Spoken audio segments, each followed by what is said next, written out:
Hi, so for my next strategy that I'm going to do, it's going to be a reading strategy.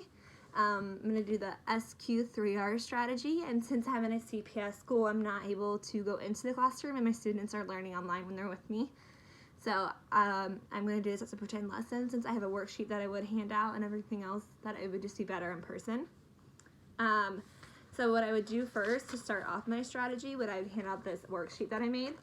I'm going to attach this when I upload my videos so that way you can see it up close and see all the details. But it basically just has the students where they can put their name.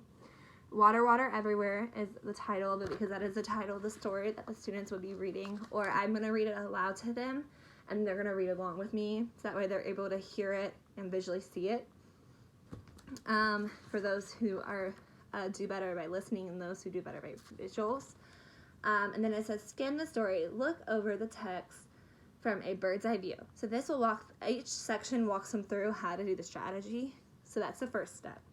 Then it says the second step, pre-reading questions. So there's little bullet points to where the students can write down the pre-reading questions that they get from skimming through the story. And then it says, take notes. So this is where the students will, while I'm reading to them and they're reading along with me, they would jot down the notes they have, where I'm going to explain, they can put down words they might not understand that they need more help with, or where they can write down the answers to their pre-reading questions and just important information that they find while we're reading. On the second page, it says recite and answer your pre-reading questions. So in this phase, they would reread their notes and answer their questions in their own words down here.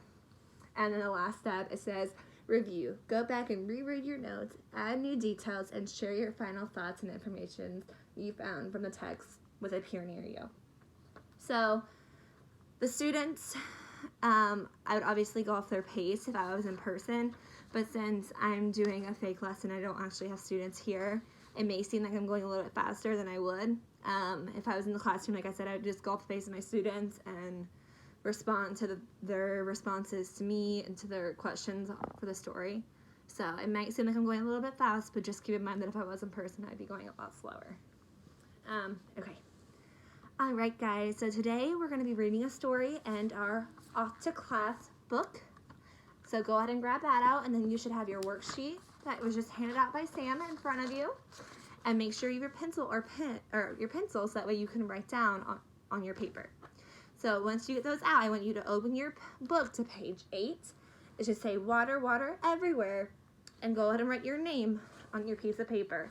And give me a thumbs up once you have those things ready.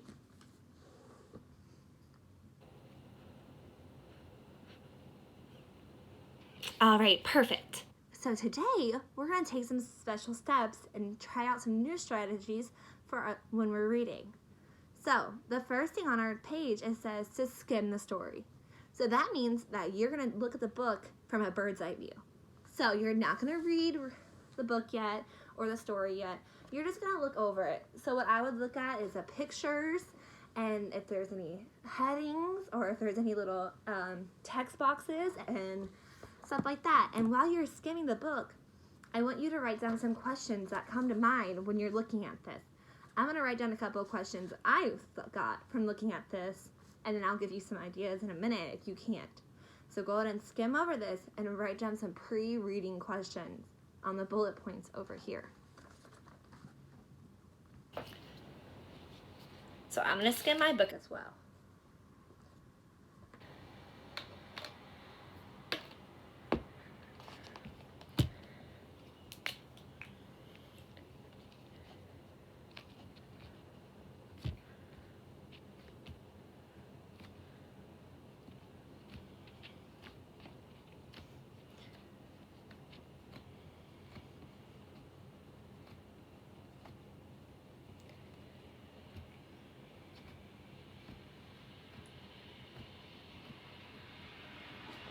So I'm going to give you a couple examples of some of the things that popped into my head, some questions that came to me when I was skimming over the story. So I put my title, I put mine on the whiteboard, but where you guys would write it is you would write it on the bullet points on your worksheet, but I just wrote it on my whiteboard, so that way it's a little bit bigger for you. So one of the questions that came out to me in my brain was, why is there water everywhere? Another one said, why does it say ahoy, classmates? Because that's one of the text, the headings on the story. So I think that might be important. So I wasn't sure what that meant. And then it says, where is the story located? Because it doesn't look like it's located in the United States or in Ohio. I was just curious where that was. And then it says, why are the students on a boat? So I'm going to give you 2 more minutes. Those are some ideas if you needed some ideas to get your brain going. I'm going to give you 2 more minutes to skim over the story a little bit more and to come up with some more pre-reading questions. Give me a thumbs up once you have that done. Awesome. So I'm going to read the story out loud to you, but while I'm reading it, I have 2 things that I need you to do.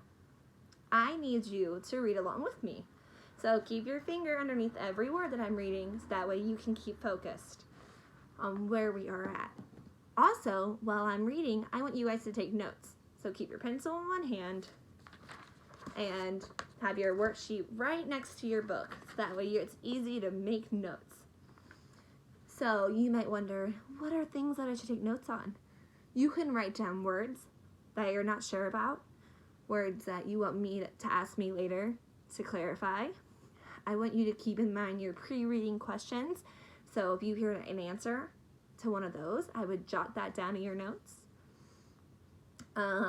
Anything that stands out to you or that you think is important for you to remember once we're done reading the story, jot it down in your notes. And if you run out of space, which might be possible because I didn't give you too much room, feel free to turn your paper over and jot down notes in the back of it. All right, get your reading eyes on, put your glasses on, and let's get going. All right, water, water everywhere. In Bangladesh, students can miss months of school during monsoon season, when heavy rains cause floods. Even when schools are open, it is impossible for kids to get to them. Climate change is making the flooding even more extreme by melting glaciers in the Himalayan mountains. The runoff swells rivers, making them overflow their banks. The flood damages farms, schools, and other buildings. In the past few years, thousands of schools have been damaged and hundreds have been destroyed completely. I'm going to stop here at the facts. Fact: all the school boats are built locally using materials found in the region. Many have flat bottoms so they can glide through shallow waters and over flooded lands. Unsinkable schools.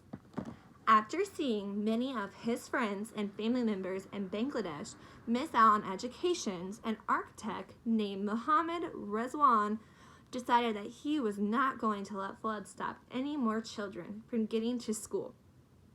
He figured that the best way to beat the rising water is to rise with them on a boat. I thought that if the children cannot come to the school, then the school should come to them, he said. He raised enough money to open the first boat school in 2002. Now there are 90 boats that travel along a 250-kilometer stretch of river and streams in the northwestern Bangladesh, giving thousands of kids the chance to learn. Ahoy, classmates! Boat school is a combination of a school bus and a schoolhouse, said Mohammed. 6 days a week, each boat school stops at different villages along the shore, picking up children who are most likely in the same grade. When the classroom is full, about 30 to 35 students, the school begins.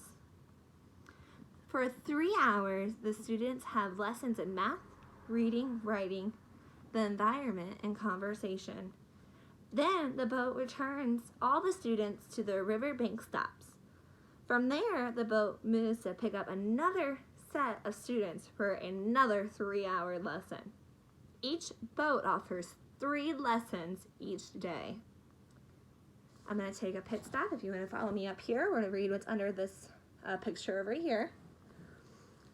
In the evenings, boats also act as community centers, giving adults the chance to learn about things like mental health care and new rice farming methods. So that means even adults can go to school. It's not just children. All right. Wireless waves. Even though the boat floats from place to place, they have electricity to run up to 4 computers, a printer, a DVD player, and a CD player. Solar panels on the roof provide all the electricity that they need. The boats are connected to the internet through wireless technology. Besides all the modern technology, the boat also stocks hundreds of books. I'm going to hop down here to All Aboard. All Aboard. If it weren't for the boats coming to pick up the children at their doorsteps, many young girls might not be able to go to school at all. Their parents wouldn't let them travel out of the village to the nearest government school because they believe the journey is dangerous. Also, it takes them away from their chores for too long. Now that the boat school comes to them, the girls have time to both learn and work. All right. So, I hope that you guys are following along with me and that you're able to take some notes. I want you to now go down to the second step. It says recite and answer your pre-reading questions. So, you can use your notes that you took during our test or during the reading, which either should be down here or on the back of your sheet, to answer your pre-reading questions. If you couldn't find the answer to one of your questions while we were reading, you may go back to the text and look over it again. You can use the headings to see what section it might be under. But go ahead and recite what you learned, and you can say it really quietly to yourself by rereading your notes and just talking really quietly to yourself about what the story is about and what you learned. So go ahead and take about 5 minutes to do that.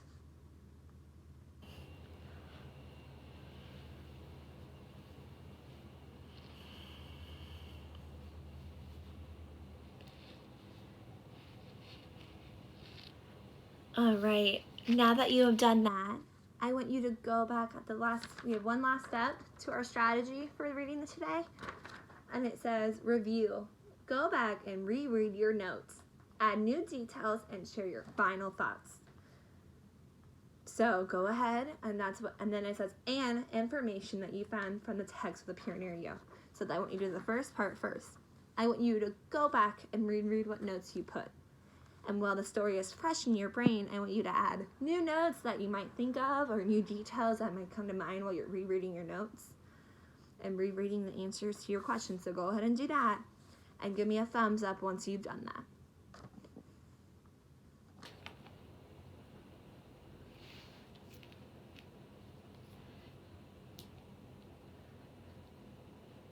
All right, I see a lot of thumbs up.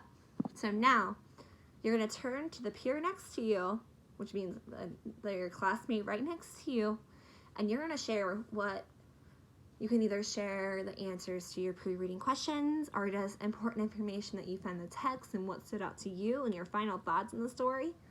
And then one person will share, and then the next person will share. We'll take about 5 to 10 minutes to do this. And then give me a thumbs up once you're done sharing completely, and then we'll see how much time we need.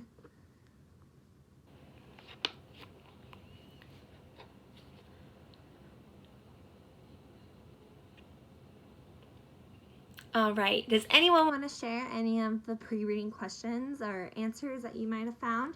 I'm going to let you guys share, then I'll share my answers to the questions because I had pre-reading questions, remember? So I have my answers too because I took notes beforehand when I was reading it. Those are some really great questions, and I'm glad that you guys were able to find the answers to them by taking notes and listening to key points. So my first question was, why is there water everywhere? Which I found out by reading the story that it's because of climate change and the melting of the glaciers, and that it's also because of the monsoon season, so the heavy rains and flooding. It says, why does it say ahoy, classmates? And I found out that it says that because they're on a boat. And pirates and people that are on boats usually say ahoy. And classmates because they're students. So I used context clues to find that out since it didn't fully tell me. So how I found that out is I read the section under that, and it kind of answered my question.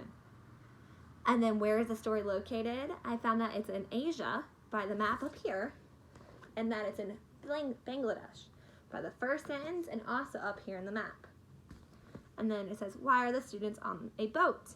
So the students are on the boat because a lot of schools are destroyed because of the monsoon season and the flooding. And so they have the students on a boat to learn, so that way everyone can get to school and everyone can learn. All right, guys, thank you so much, and let's move on to math.